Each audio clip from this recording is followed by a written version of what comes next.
Halo, selamat pagi anak-anak. Hari ini kita berjumpa kembali di kelas 4. Pembelajaran di tema 7, indahnya keberagaman negeriku. Untuk tema 3, indahnya persahabatan. Hari ini kita akan membahas tentang simbiosis. Simbiosis adalah hubungan saling mempengaruhi antara dua makhluk hidup. Simbiosis juga dibagi menjadi 3 bagian. Yang pertama, simbiosis mutualisme. Yang kedua, simbiosis komensalisme. Dan yang ketiga, simbiosis parasitisme. Kita akan membahas satu persatu. Yang pertama, simbiosis mutualisme. Simbiosis mutualisme adalah hubungan timbal balik yang saling menguntungkan antara dua organisme. Contohnya, bunga dengan kupu-kupu, lebah madu dengan bunga, dan kerbau dengan burung jalak.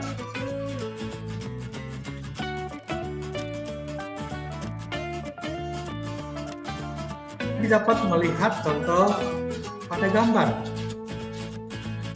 bagaimana simbiosis mutualisme bunga dengan kupu-kupu.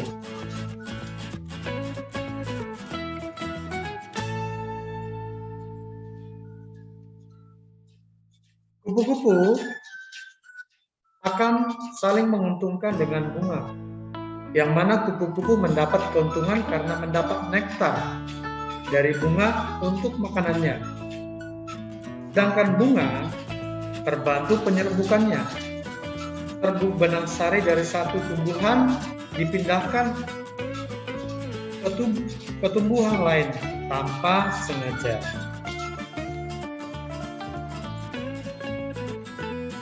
Simbiosis mutualisme yang kedua, contoh lebah madu dengan bunga.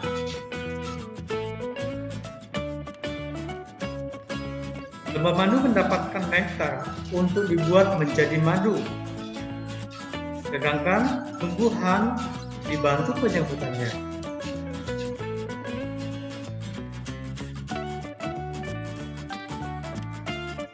Bau dengan burung jalak.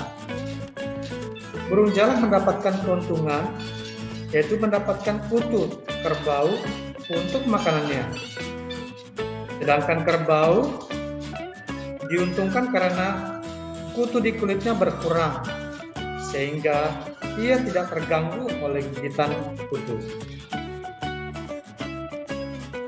Jadi, kesimpulan dari simbiosis mutualisme adalah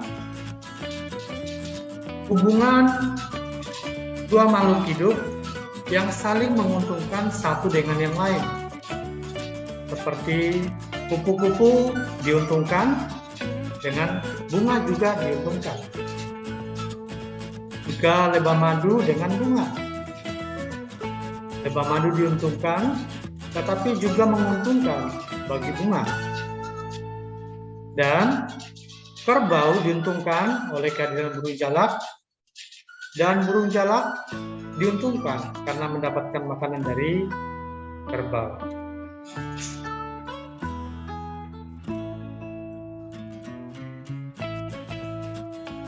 Yang kedua, kita akan membahas tentang simbiosis komensalisme.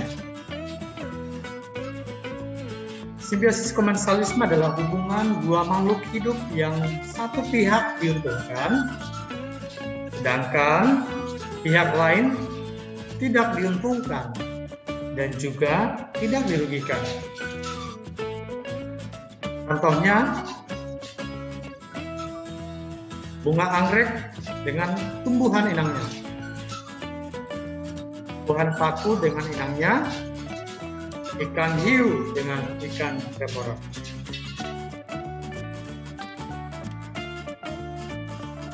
Ini contoh simbiosis komensalisme bunga anggrek dengan tumbuhan inangnya.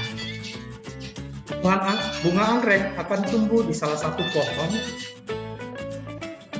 yang mana dia tidak akan merugikan pohon tersebut tetapi juga tidak merugikan.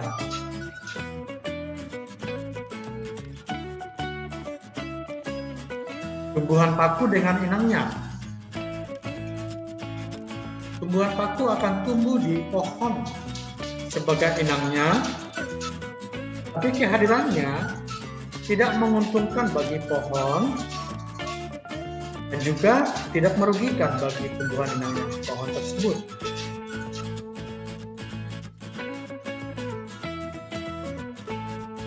Ikan hiu dengan ikan remora. Ikan hiu tidak diuntungkan oleh kehadiran ikan remora, tetapi juga tidak dirugikan. Jadi, simbiosis mutual komensalisme adalah hubungan kedua makhluk hidup yang mana satu pihak diuntungkan, tetapi juga tidak dirugikan. Itu simbiosis komensalisme. Simbiosis parasitisme yang ketiga, yaitu hubungan antara kedua makhluk hidup yang satu pihak diuntungkan, sedangkan pihak yang lain dirugikan. Contohnya, benalu dengan tumbuhan inangnya, tali putri dengan tumbuhan inangnya, cacing pita dengan manusia, kutu dengan hewan yang ditinggalinya, tikus dengan petani, alang-alang dengan tanaman produksi, dan jamur panu dengan manusia. Contohnya cacing pita dengan manusia.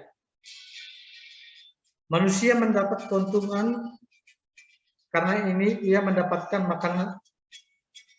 Cacing pita hidup di dalam usus manusia dan mendapat keuntungan karena ia mendapat makanan secara gratis. Sedangkan manusia justru mendapat kerugian karena hal ini.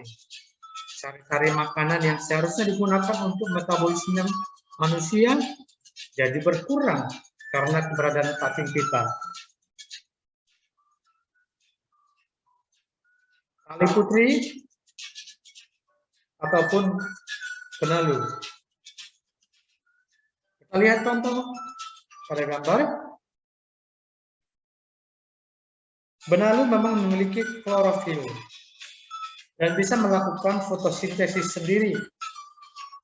Namun ia mengambil air dan unsur hara atau mineral dari inangnya.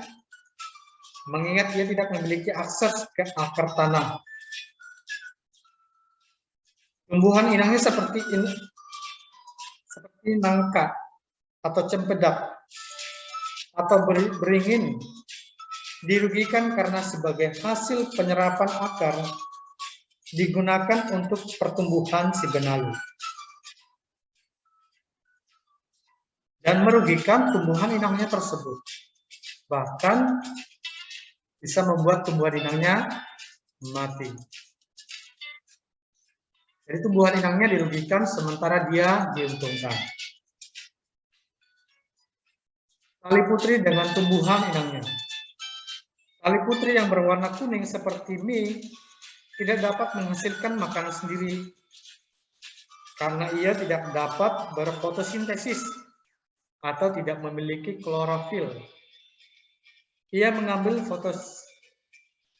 fotosintat dari makanan inangnya untuk metabolisme.